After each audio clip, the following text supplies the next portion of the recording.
ക്ഷേമ പെൻഷൻ കൂട്ടുമെന്നാണ് എല്ലാവരും പ്രതീക്ഷിച്ചിരുന്നത്. എന്നാൽ കുടിശ്ശിക കൊടുത്തു തീർക്കുമെന്ന് മാത്രമാണ് ധനമന്ത്രിയുടെ പ്രഖ്യാപനം. പെൻഷൻകാർക്ക് എന്താണ് ബജറ്റിനെ കുറിച്ച് പറയാനുള്ളതെന്ന് നോക്കാം. കേന്ദ്രവിധം കിട്ടുന്നതനുസരിച്ചല്ലേ ഗവൺമെന്റ് കൊടുക്കാൻ പറ്റും. ക്ഷേമ പെൻഷൻ ബഡ്ജറ്റ് കൂട്ടും. അത് അടുത്ത സർക്കാർ അടുത്ത ഭരണം കയറി കഴിഞ്ഞാൽ വീണ്ടും പെൻഷൻ കൂട്ടാൻ സാധ്യതയുണ്ട്.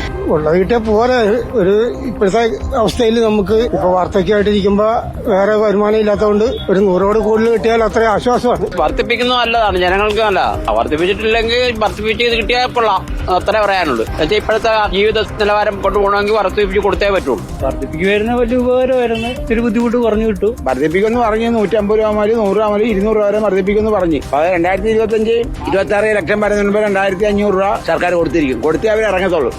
പ്രായത്തിലായില്ലേ വൈകിയാണ് കിട്ടിയത്. കിട്ടിയപ്പോ പലപ്പോഴും മുടങ്ങിയൊക്കെയാ വരുന്നത്.